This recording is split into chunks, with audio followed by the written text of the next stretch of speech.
working to connect a region of over 600 cultural bridges between our lands.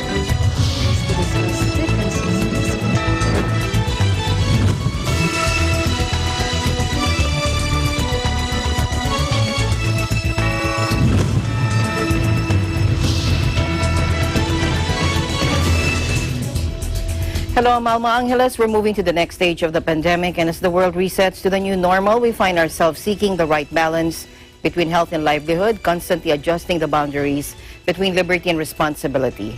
Welcome to us in the area. Lieutenant General Guillermo Eleazar, the JTF CV Shield Commander, said, as approved by PNP Chief General Archie Gamboa, 2 companies of the elite force composed of 150 police personnel will be deployed to Cebu City to prevent non-essential movement of residents and ensure that they are wearing face masks when going out for essential tasks such as bullying, food, and medicines. Last week, President Duterte reverted Cebu City to ECQ over alarming cases of COVID-19 infections and deaths. The fatalities include 4 policemen from Cebu. During a visit in Cebu City on Wednesday, officials of the Interagency Task Force for the Management of Emerging Infectious Diseases and National Task Force Against COVID-19 observed that residents are not strictly following quarantine rules as they saw people going out of their homes, not wearing face masks, and not observing safe physical distancing. To strictly implement ECQ rules, Interior Secretary Eduardo Año said he would work for the deployment of more policemen and soldiers in Cebu City in the soonest possible time.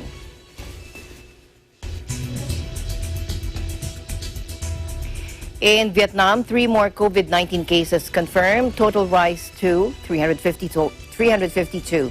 Joining us live from Vietnam is Micah Gwyneth Apostol. Hello, Micah. Thank you for joining us. Hello, Alma.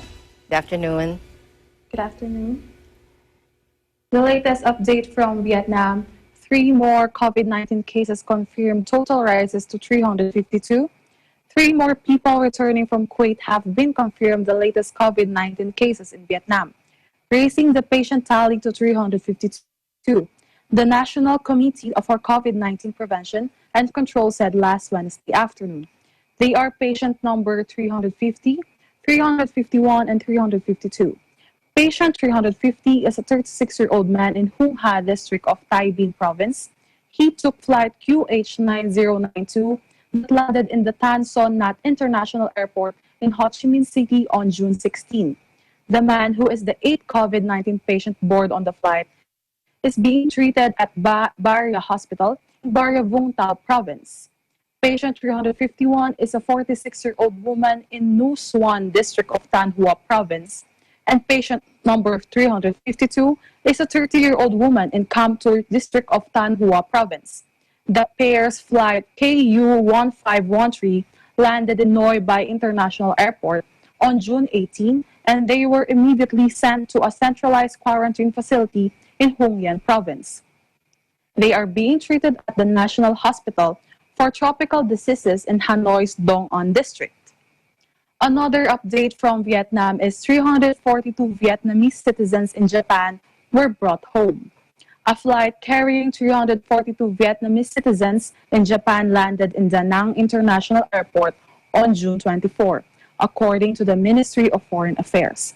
The flight is part of the ongoing joint efforts by the Vietnamese functional agencies and domestic airlines to bring home Vietnamese citizens stranded abroad due to COVID-19. Passengers on board the flight included children under 18, the elderly, sick people, and laborers with expired labor contracts and without residence. The Vietnamese embassy in Japan sent officials to the Japanese airport to support these citizens, with the aim of protecting health for citizens and prevent the transmission of the virus. Vietnam Airlines strictly implemented precautious measures. All the passengers and crew members received health checkups and were quarantined in line with the country's current regulations. This is the 28th repatriation flight arranged since April 24, with about 7,330 passengers from foreign countries and territories. Another update from Vietnam is domestic passenger transportation volume Noi Bai Airport completely recovered. domestic passenger transportation volume at Noi Bai International Airport in Hanoi has completely recovered, equivalent to the numbers before the COVID-19 epidemic, according to a representative of Noi Bai International Airport. Particularly on weekends, people's demands for vacation and travel has increased in response to tourism stimulus programs launched by the government and airlines.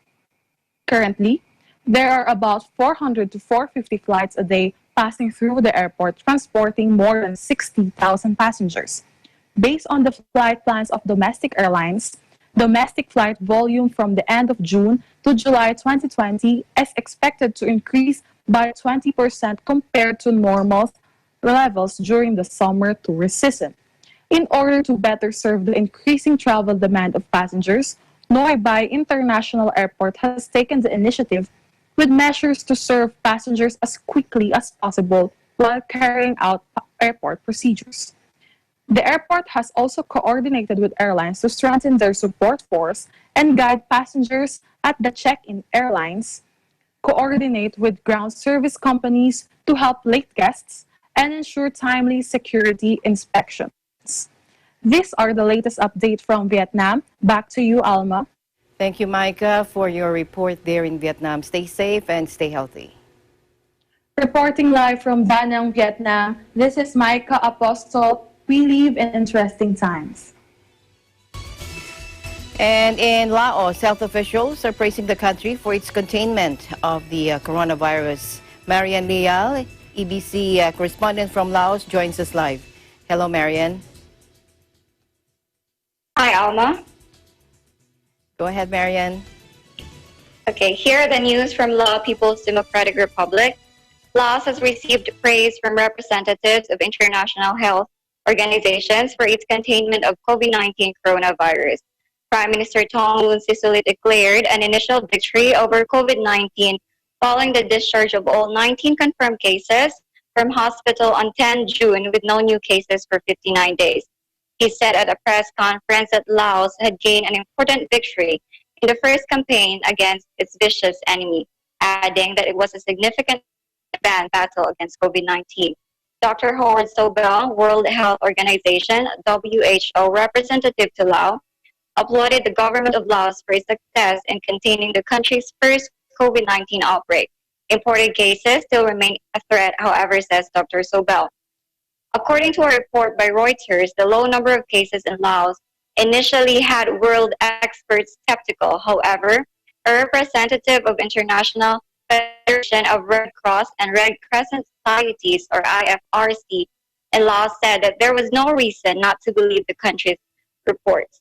He cited a lack of report of illness in social media or in rural areas, at the same time praising the Lao government's efforts at disseminating information across the country. Health experts also credited the government's decision to cancel Lao New Year, or PMI, as an advantageous step towards containing the spread of the coronavirus. At the same press conference, Prime Minister Thongloun called on each person, family, and organization to take this opportunity to adapt their lives. In other words, to live the new normal by becoming more self-aware, adopting new practices, and leading more disciplined lives to avoid a second COVID-19 outbreak. Another update here in Laos, the Chao An Vung Park, which is one of the famous landmarks here in the capital city of Laos, is to receive renovations to improve the site in a bid to attract more tourists, both foreign and domestic. Fujiwara Enterprise, in collaboration with Dao Huang Group, were together granted a land concession to develop the facility in 2011. The two concession holders are now to add further improvements to the site, including the addition of a flower garden, a Vientiane city wall, and an upgraded children's play area, including an area for the provision of refreshments. Public toilet facilities are also to be upgraded.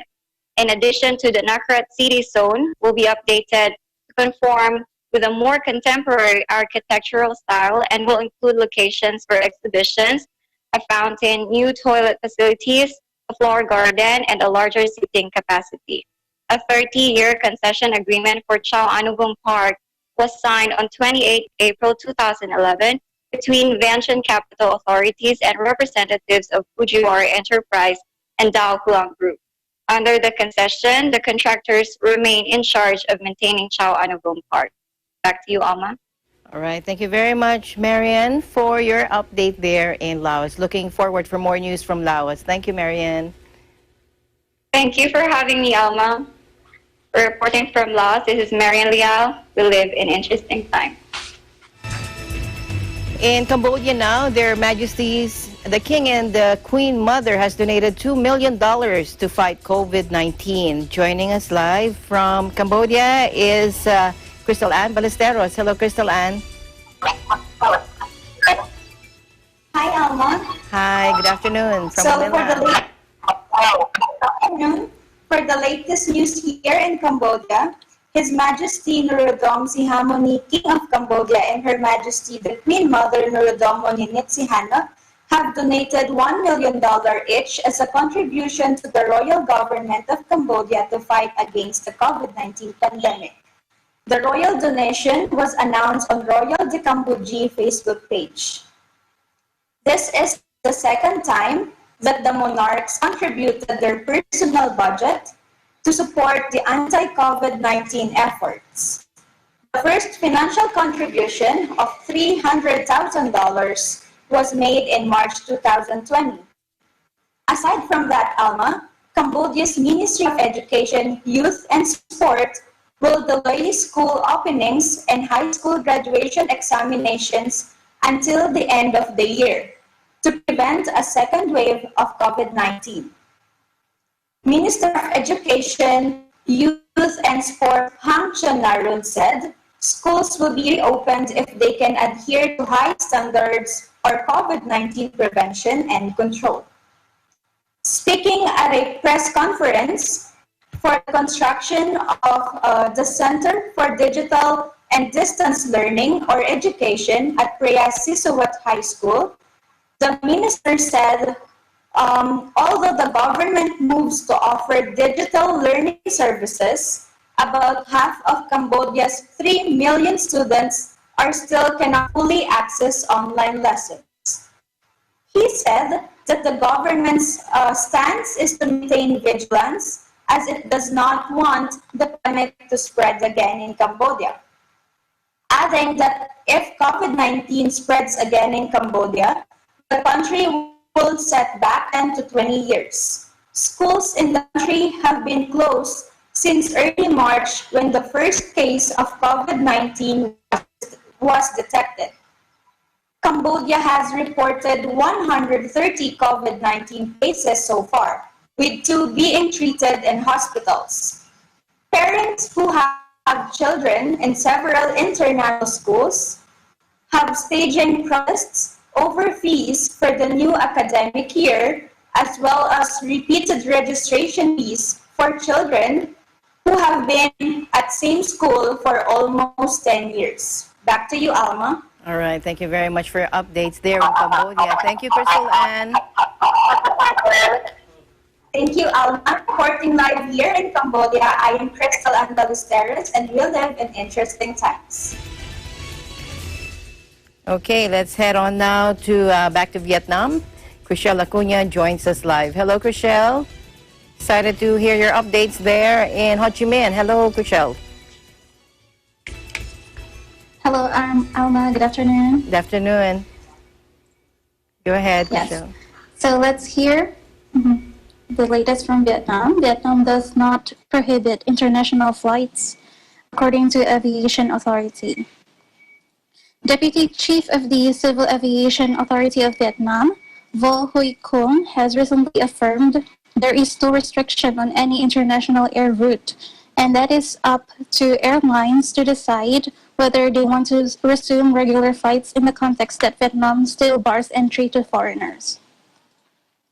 At a government meeting on June 10, Prime Minister Nguyen Xuan Phuc asked authorities to enable experts, investors, business managers, and skilled workers to enter Vietnam to resume work following mandatory quarantine. Vietnam has been entry to foreign nationals since March 22 and suspended international flights from March 25 in a bid to curb the spread of novel coronavirus disease. In accordance with Prime Minister Phuc's direction on June 10, the Civil Aviation Authority of Vietnam has issued a notice to Vietnamese airlines that there is no longer restriction on any flight route, including to China, where the first COVID-19 outbreak was reported. For instance, a flag carrier Vietnam Airlines has been operating for 4 regular flights from Hanoi and Ho Chi Minh City to Seoul in South Korea on a weekly basis. In addition, charter and cargo flights have also been bringing foreign passengers to Vietnam. Japanese and Taiwanese airlines also carried experts and skilled workers to Vietnam, with, of course, the permission from the CAV. And according to Kung, if airlines seek to resume regular international flights, the CAV shall review the request to give permission. Now we can remember, Alma, that the government permitted safe destinations, or those that where there have been no new cases of COVID-19 for at least 30 days. The destinations being considered includes Seoul in South Korea, Gwangju in China, Tokyo in Japan, Taiwan, Cambodia, and Laos. And also, we can remember that the government issued a resolution to permit citizens from 80 countries to get an e-visa starting from July 1. Another update, Australia provides $3.4 million for Vietnam to recover from COVID-19.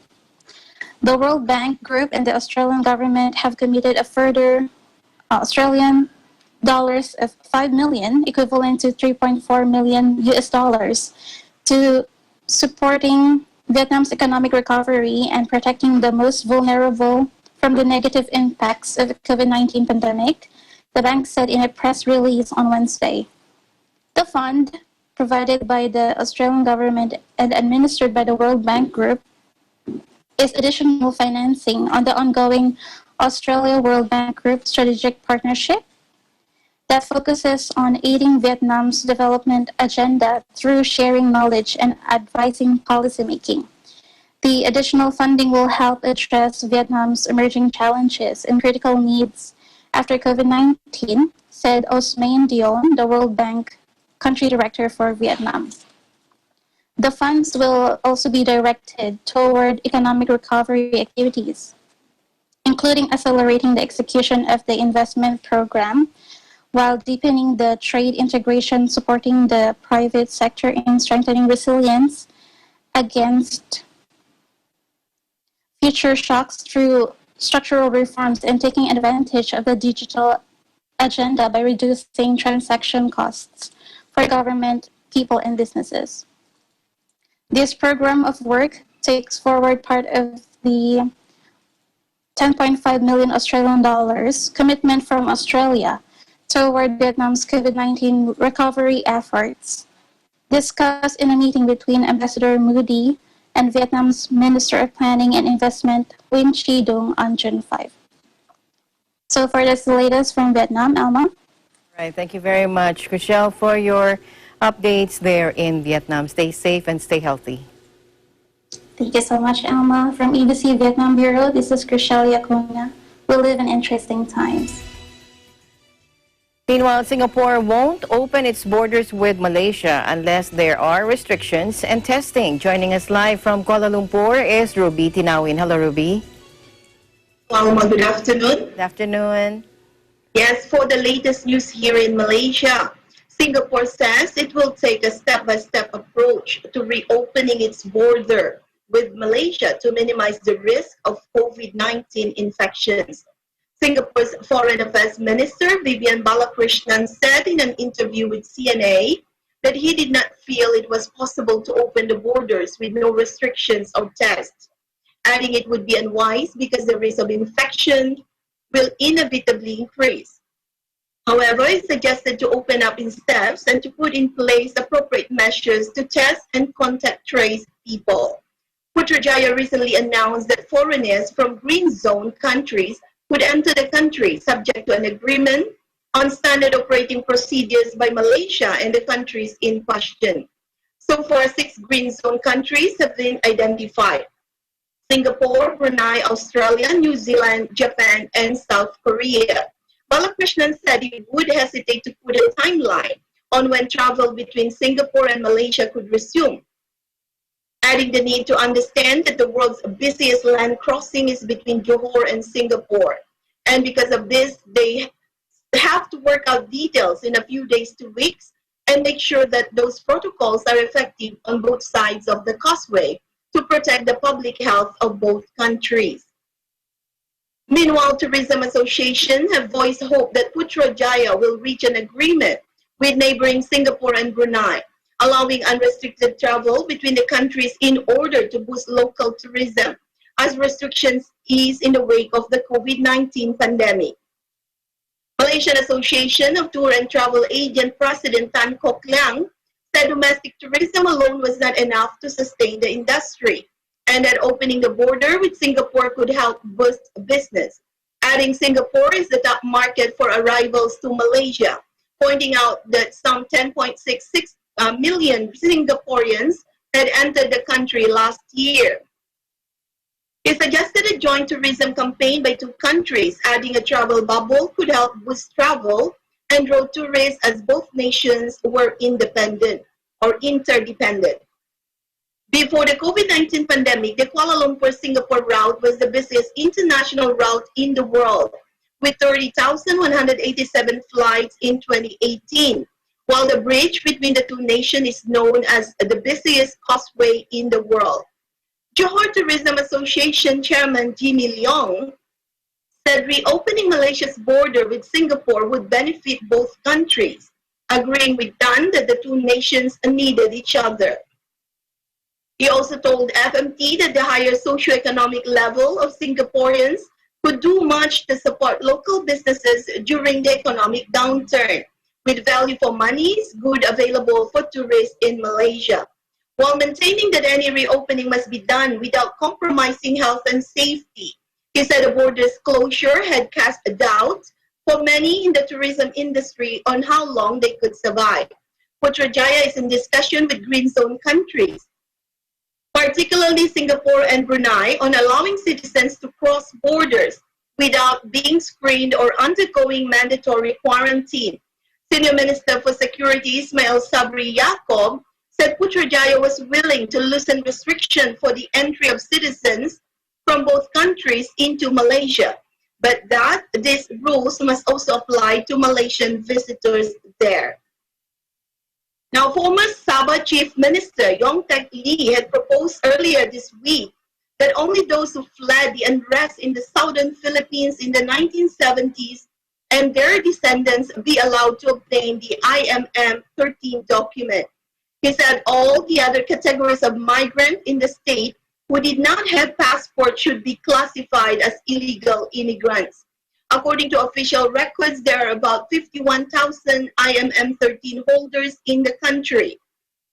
These are the people who belong to the category of persons who presumably have been given exemption under the Passport Act 1966 or the Immigration Act 1959.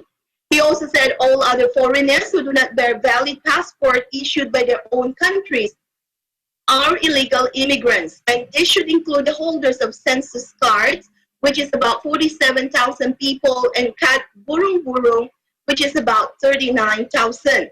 Home Minister Hamzah Zainuddin said recently that Putrajaya planned to standardize the Filipino refugees and stateless migrants' documents. Hamzah had proposed the IMM 13 to replace the census card and Kad Burung Burung issued by the federal and state governments. Yong said Hamzah's plan to get the illegal immigrants registered as foreigners was a positive step, as it meant they would remain as foreigners in Sabah. As all other documents except IMM 13 that would be issued to the migrants would be phased out. Back to you, Alma. All right. Thank you very much, Ruby, for your updates there. Thank you, EBC Kuala Lumpur Bureau. Yes, reporting live here in Malaysia. This is Rita Nawi. Believe in interesting times. In other news, the Philippines said it will investigate links to the 1.9 billion euro or $2.1 billion US wired card Wirecard scandal, adding the European payment provider's ex-chief operating officer may be in the country. The announcement follows the arrest in Germany on Monday of Wirecard's ex-chief executive, Markus Braun, on suspicion of fraud. Prosecutors accuse him of false accounting and market manipulation in connection with the scandal, which is fast turning into one of Germany's biggest financial frauds. They believe Braun artificially inflated the company's assets and revenues through fake transactions in order to make the company seem financially stronger and more attractive to investors and customers. The assets were supposedly held in trust accounts at 2 Philippine banks to cover risks in trading carried out by third parties on Wirecard's behalf. Philippine Justice Secretary Bernardo Guevara said Wednesday it wasn't certain Wirecard actually operated in the country. Still, the country's National Bureau of Investigation, or NBI, and the Anti-Money Laundering Council would investigate individuals allegedly involved in the case. The 2 Philippine banks allegedly involved, BDO and BPI, have denied having a relationship with Wirecard, while the central bank says the money never entered the country's financial system. On Monday, Wirecard admitted the money in the supposed accounts likely does not exist. Asked if Wirecard's former chief operating officer, Jan Marsalek, would be among those to be investigated, Guevara told AFP, yes, if we find him here. Austrian-born Marsalek visited the Philippines on March 3 to 5, according to Guevara, adding there are some indications that he may have returned recently and may still be in the country.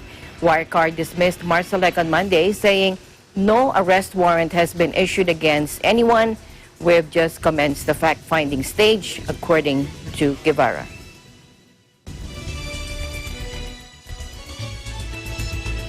ASEAN in Focus will be right back.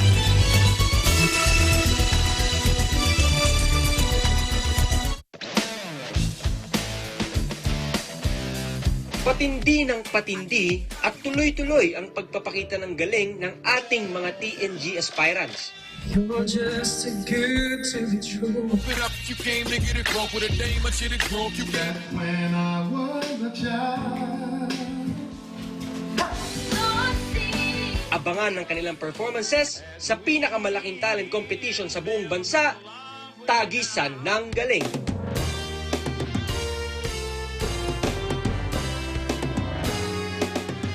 Tagisan ng Galing is presented by SMC Infrastructure, building a better world. Sandig sugar-free white coffee, puno ng white coffee taste without the sugar, kaya lower calories. Try mo na Sandig sugar-free white coffee. Sarap ng white coffee, now sugar-free.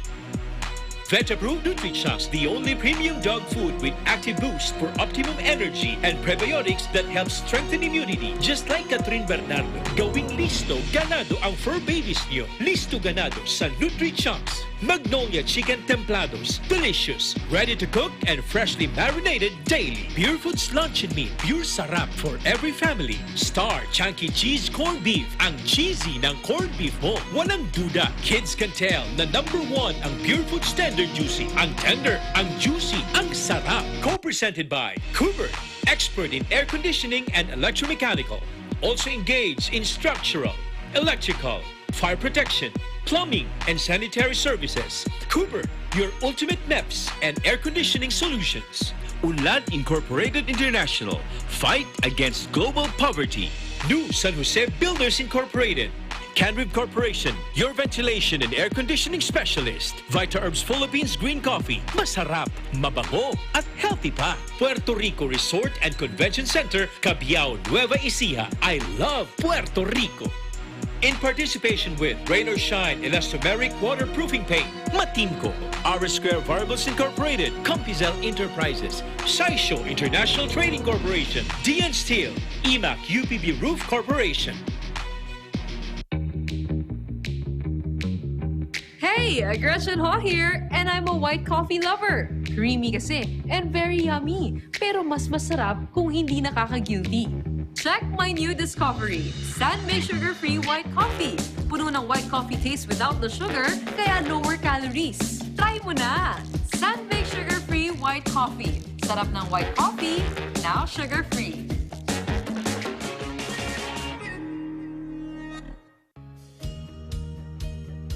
Skyway Stages 1 and 2, the elevated toll road system project, run from a section of the South Luzon Expressway from Alabang to Magallanes, Makati. The Skyway Stage 3 is an elevated expressway connecting the South Luzon Expressway through the existing Skyway Stages 1 and 2 to the North Luzon Expressway via Balintawak. Skyway Stage 4 is an 80-kilometer mixed elevated and at-grade toll road that will connect the existing Skyway system starting from the FTI section all the way to Bulacan. Listo at ganado ang baby ko sa vet-approved Nutri-Chunks with active boost and prebiotics na pampalisto. Made with real meat, with essential nutrients to help them grow healthy and happy. Listo, ganado sa Nutri-Chunks. Ikaw lang ang star ng buhay ko. Para sa akin, perfect ka. Ang cheesy ng corned beef mo. Pag Star Chunky Cheese Corned Beef, sarap ng corned beef, inangat pa ng real cheese cubes. Star Chunky Cheese Corned Beef.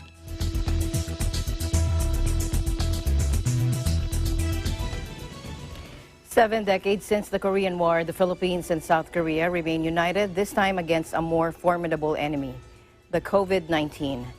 And just as the Philippines came to its aid in June 1950, Seoul is now extending its hand to assist Filipinos to cope with the pandemic through a series of donations, capacity-building efforts, and provision of the much-needed personal protective equipment and test kits. South Korean Ambassador Han Dong-man said in his message, 70 years after the Korean War, as the Philippines and Korea once again unite to face a hidden enemy that is more insidious and seemingly unbeatable, I am confident that we will, like in the past, prevail with the solid friendship and alliance that has become the foundation of our bilateral relationship. Last April 2020, it provided coronavirus or COVID-19 test kits that can yield a total of 35,000 tests valued at $500,000 US, further boosting Manila's testing capacity. Seoul also donated some 50,000 face masks to the Philippine Expeditionary Force, to Korea, or PEF-TOC, and the Veterans Federation of the Philippines through the Ministry of Patriots and Veterans Affairs, reflecting its lasting recognition to the veteran soldiers' valor and selfless act when the war broke out in 1950. The Philippines was the first Asian country to send combat troops, a total of 7,420 elite PEF-TOC members, when Communist North Korea invaded South Korea. After the bloody battle to regain the latter's freedom, PEF-TOC suffered a total of 112 casualties, over 300 wounded, and 16 missing in action. Forehand, the Filipino soldiers' sacrifice and bravery had laid a solid foundation to the enduring partnership and friendship between Seoul and Manila. Ties on Wednesday marked the anniversary of a 1932 revolution which ended absolute monarchy with heavily symbolic events demanding reforms to a political system dominated by the arch-royalist army. Take a look. คือเราต้องการที่จะรำลึกถึงประวัติศาสตร์ที่ชนชั้นนำหรือว่าผู้มีอำนาจพยายามที่จะลบเลือนไปจากความทรงจำของเราไม่ว่าจะในตำราเรียนหรือแม้แต่วัตถุศิลปะต่างๆ ถ้าอยากเห็นสิ่งที่อยากเห็นเลยก็คืออยากเห็นให้ประชาชนมีอิสรภาพมากกว่านี้มีอำนาจมากกว่านี้ค่ะไม่ใช่แบบว่าอำนาจอันเนี้ยอยู่ที่คนกลุ่มใดกลุ่มหนึ่ง Protesters dressed as soldiers and a pre-dawn holographic display were among the subversive ways activists chose to commemorate Thailand's transition from absolutism to a constitutional monarchy on June 24, 1932. Marking the revolution has become increasingly taboo under the government of former Army Chief Prayut Chan-o-cha. The military describes itself as the protector of the kingdom's unassailable monarchy, which is headed by King Maha Vajiralongkorn. After years of coups, violent crackdowns, and short-lived civilian governments, Thailand remains a country sharply divided. The arch-royalist establishment holds power, but is facing an increasingly bold, youth-focused movement fueled by social media and tired of the kingdom's yawning inequality and constricted freedoms. Frank discussion or reporting on the monarchy from inside the kingdom is impossible under the lese-majeste laws. But last week, Prime Minister Prayut Chan-o-cha gave a rare explainer of the law, saying it has not been used in recent years at the mercy of the king. Still, critics say there has been a surge of charges under other laws, including the Computer Crimes Act. The disappearance over 2 weeks ago of pro-democracy activist Juan Cheliarm Satsakit, wanted by authorities for allegedly breaching the act, has also brewed discontent with Prime Minister Prayut's administration. The government is weighing carefully the factors in allowing the entry of foreign experts engaged in crucial projects and businesses in the Philippines, according to Justice Secretary Menardo Guevara. In a media statement, Justice Secretary Guevara said they are studying these matters very carefully and they have to deal with the repatriation of thousands of OFWs, and they don't want them to be crowded out by foreign nationals who will likewise have to be tested and quarantined upon arrival. Justice Secretary Guevara also said a foreign embassy, which he did not identify, had requested the Philippine government to allow the entry of its nationals with permanent or long-term visas issued by the Bureau of Immigration, an agency under the Department of Justice, noting that any action on this request may affect citizens of other countries. The IATF-EID referred the matter to a technical working group to determine how many such foreigners are involved and to make a recommendation. He added that the Department of Public Works and Highways had also raised the request. Ministers of the ASEAN Socio-Cultural Community, or ASCC Council, broke tradition and convened in an online meeting yesterday ahead of the upcoming 36th ASEAN Summit. Adapting to the new normal, the ministers met virtually to continue leading socio-cultural cooperations in ASEAN. The meeting of Senior Officials Committee for ASEAN Socio-Cultural Community also took place virtually last June 22nd. ASCC Council ministers extended their full support for Vietnam's ASEAN Chairmanship 2020 priorities. They endorsed the Declaration of Human Resources Development for the Changing World of Work to be adopted by ASEAN leaders at the upcoming summit. The ministers appreciated the establishment of the ASEAN Technical and Vocational Education and Training Council and regional initiatives for the promotion of public health, social work, marine environment, cooperation, and women's empowerment. They also exchanged views on key priorities in the ASCC pillar and encouraged further collaboration for the regional coordinated response to COVID-19, particularly in mitigating its adverse socio-economic impacts on the poor and vulnerable. They're optimistic about the progress of the midterm review of the ASCC Blueprint 2025 and look forward to its main findings for submission to the 37th ASEAN Summit in November. Indonesian app giant Gojek said it'll cut hundreds of jobs and ditch at-home massage and cleaning services as the global pandemic slashes demand for face-to-face businesses after Singapore-based rival Grab also announced layoffs.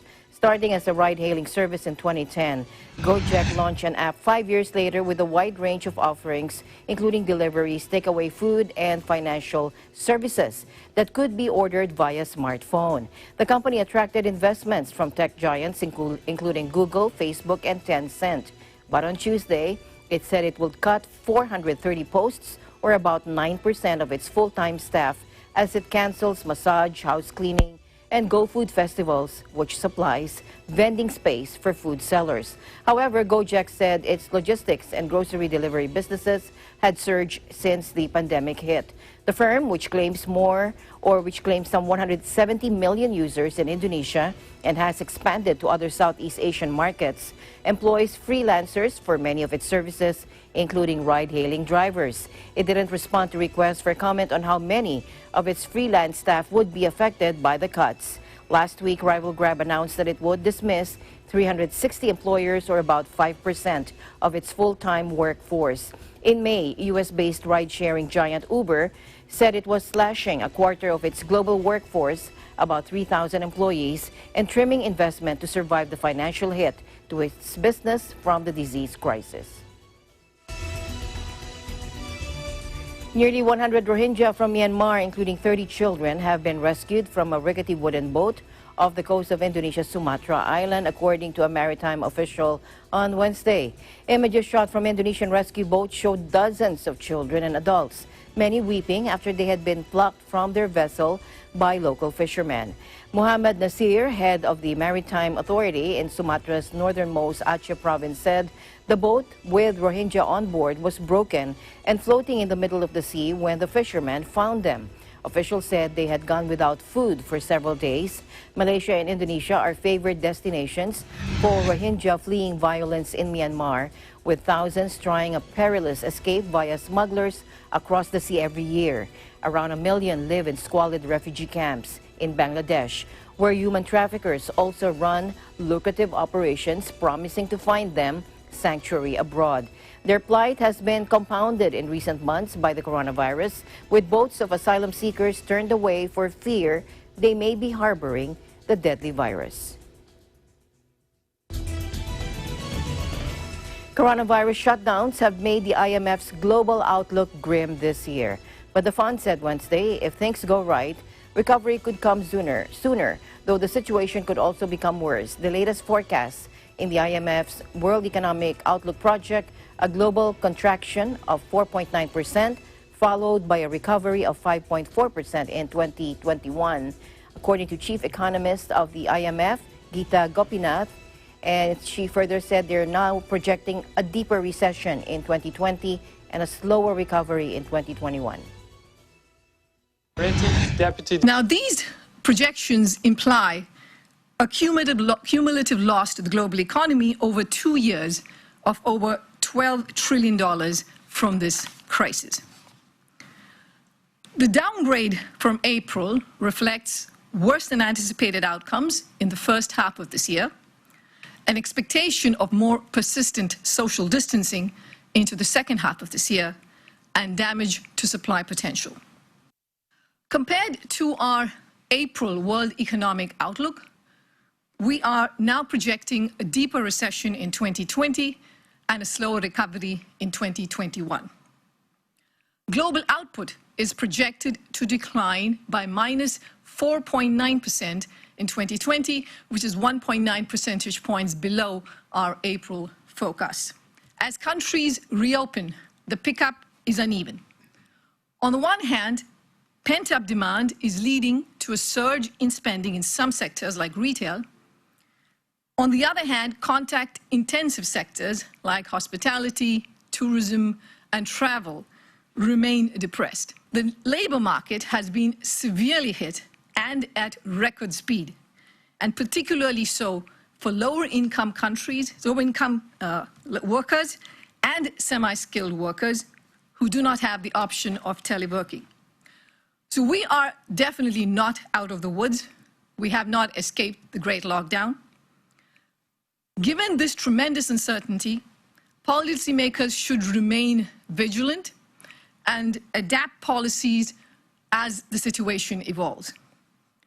Substantial joint support from fiscal and monetary policy will need to be continued, especially in countries where inflation is projected to stay low.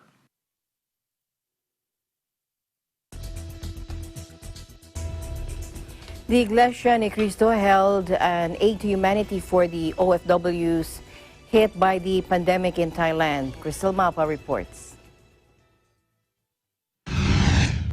Ministers, together with their wives and evangelical workers of Iglesia Ni Cristo or Church of Christ in Thailand, led an aid to humanity by personally delivering goodie bags to OFWs whose jobs were affected by restrictions caused by COVID-19.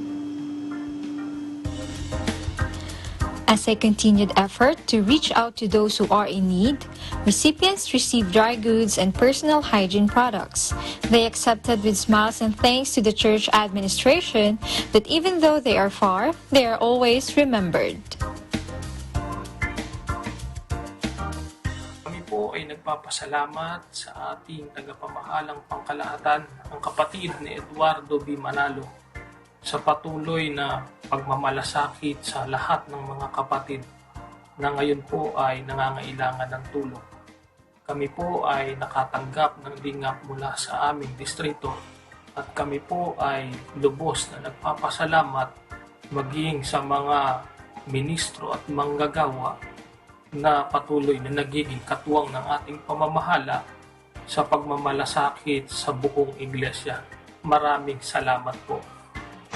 Papasalamat po ako ng marami sa lingap na pinagkaloob po mula sa mga masisipag nating mga ministro at manggagawa dito po sa distrito ng Thailand. Malaking tulong po ito sa amin ng mga nawalan po ng hanap buhay. Lalo't higit ang pasasalamat po natin sa ating pinakamamahal na tagapamahalang pangkalahatan, ang kapatid na Eduardo V. Manalo. Pagkat malayo man sila sa ating piling, ay pinapaabot pa rin nila ang kanilang pagmamahal at pagmamalasakit sa ating lahat ng mga kaanib sa loob ng Iglesia ni Cristo sa buong mundo. Mahal na mahal po namin kayo. Naway patuloy po tayong gabayan at tulungan ng ating Panginoong Diyos sa panahon ngayon ng pandemya. This pandemic may have set a new normal in the society, and yet, in whatever situation it may be, the Church of Christ, through the leadership of Brother Eduardo V. Manalo, continues to do good to those who are in need. Reporting from Thailand, this is Crystal Mapa. We live in interesting times. Thank you, Crystal. And that is the latest news in the Southeast Asian nations. Stay updated about the ASEAN region. I'm Alma Angeles, and we live in interesting times.